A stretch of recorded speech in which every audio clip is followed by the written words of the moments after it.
Welcome back to our channel kung saan tinatalakay natin ang pinakamainit at pinakamahalagang development sa AFP modernization. Sa episode na to, pag-uusapan natin ang dalawang magkaibang balita na sa unang tingin ay parang hindi konektado, pero kapag pinagdugtong-dugtong mo, makikita mo ang mas malaking larawan ng laban na kinakaharap ng Pilipinas ngayon, laban sa aktwal na banta sa seguridad, at laban sa tahimik pero mapanganib na propaganda war. Sa isang banda, may malinaw na pag-unlad sa kakayahan ng Philippine Air Force. Sa kabilang banda naman, mas lantara na ang galaw ng China, hindi lang sa West Philippine Sea, kundi direkta na sa loob ng bansa, sa social media, at sa pag-atake sa mismong mga Pilipinong opisyal na tumitindig para sa soberanya natin. Pero bago tayo magpatuloy, tandaan natin na ang matatag na Pilipinas ay hindi lang nabubuo sa lakas militar, kundi sa maayos na pamahalaan, paglaban sa korupsyon, pagtanggi sa political fanaticism, at pagsugpo sa fake news. Mahalaga yan para sa tunay na seguridad at katatagan ng bansa. Unahin natin ang balitang may kinalaman sa ating depensa. Kamakailan lamang, nagsagawa ang Philippine Air Force ng turnover ceremony para sa 5 karagdagang brand new S-70i Black Hawk Combat Utility Helicopters. Bahagi ito ng mas malawak na acquisition program kung saan 32 additional units ang inaasahang madaragdag sa fleet ng PAC sa mga susunod na taon. Pero ang pinakakapansin-pansing detalye rito, ilan sa mga bagong Black Hawk ay naka-equip na ng M134D Gatling gun, o mas kilala bilang minigun. Hindi ito basta simpleng upgrade. Isa itong malaking hakbang sa pagpapalakas ng operational at defensive capability ng ating air assets. Ang M134D minigun ay isang 6 na barrel, electrically driven weapon system na may kakayahang maglabas ng libu-libong bala kada minuto. Sa practical terms, ibig sabihin nito ay matinding suppressive fire na kayang magbigay proteksyon sa mga sundalo sa lupa at sa ere, lalo na sa high-risk missions. Tradisyonal na ginagamit ang Black Hawk para sa troop transport, disaster response, medical evacuation, logistics at resupply. Pero kapag nilagyan mo ito ng Gatling gun, nag-iiba ang role nito. Nagiging armed escort at close air support platform na rin ito. Mahalaga ito sa konteksto ng Pilipinas bilang isang archipelagic country. Kapag may deployment sa mga isla, coastal areas, o conflict-prone zones, helicopters ang isa sa pinakaunang exposed sa banta, mula sa small arms fire hanggang ambush.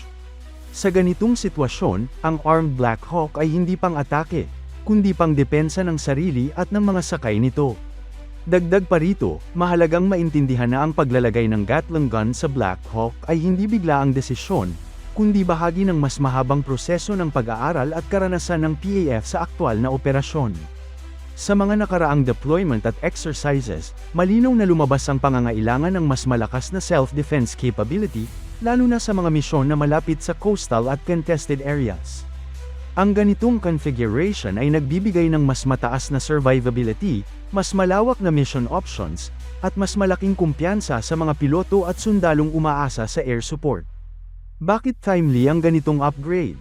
Kung titignan natin ang security environment ngayon, malinaw na. Mas nagiging agresibo ang mga gray zone tactics. Mas unpredictable ang maritime at airspace encounters. Mas kailangan ng mabilis at flexible response capability. Sa mga lugar tulad ng Palawan, West Philippine Sea approaches, at iba pang strategic corridors, ang pagkakaroon ng armed helicopters ay nagbibigay ng deterrence at confidence sa ating mga tropa.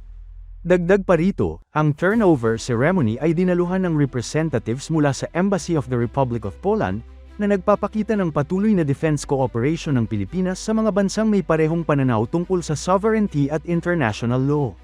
At dito papasok ang ikalawang bahagi ng episode na ito.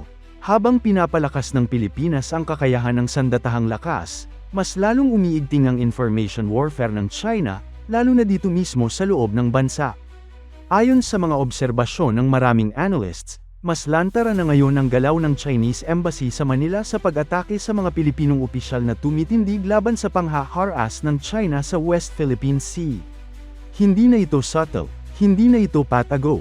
Direkta na, mapapansin natin ang isang malinaw na pattern. Kapag may opisyal na nagsasabi ng totoo, tinatawag siyang provocateur. Kapag may naglalantad ng harassment, nilalabel na anti-peace. Kapag may tumitindig para sa soberanya, ginagawang kontrabida.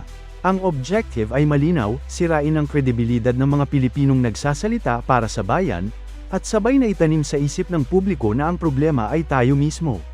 Ito ay isang classic na divide and confuse strategy. Kung mag-aaway ang mga Pilipino, hindi na kailangan ng China ng giyera, hindi na kailangan ng open confrontation. Kusa nating paihinain ang sarili natin. Sa social media, makikita ang sabay-sabay na comments na pare-pareho ang linya, pages na puro China-friendly narratives, accounts na laging sinisisi ang sariling gobyerno pero bulag sa harassment. At ang mas masakit, may mga Pilipino mismo ang nagiging tagapagdala ng naratibong ito.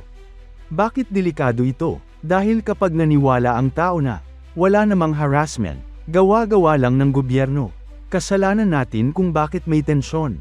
Unti-unting mawawala ang suporta sa mga mangingisdang Pilipino, mga sundalo at Coast Guard, mga opisyal na nagtatrabaho para ipagtanggol ang karapatan natin. At kapag nawala ang suporta, doon talaga tayo talo. Sa likod ng lahat ng debate at propaganda, nariyan ang mga mangingisdang Pilipino na araw-araw na nakakaranas ng harassment.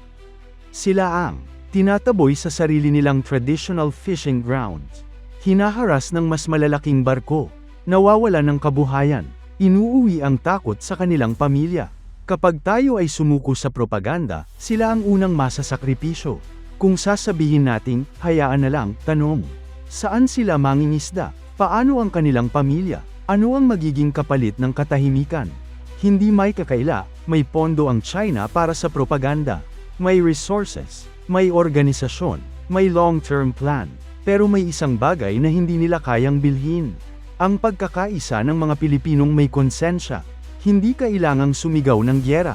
Hindi kailangang maghasik ng galit. Ang kailangan lang ay, huwag magpauto, huwag magbulag-bulagan, huwag iwan ang katotohanan.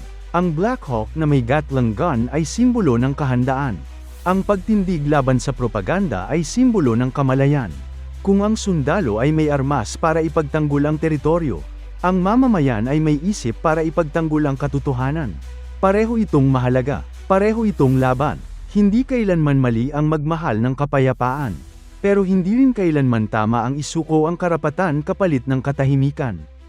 Ang kapayapaang nakabatay sa takot ay hindi tunay na kapayapaan. Ang pagkakaisang binuo sa kasinungalingan ay hindi tunay na pagkakaisa. Sa panahong ito, malinaw ang hamon.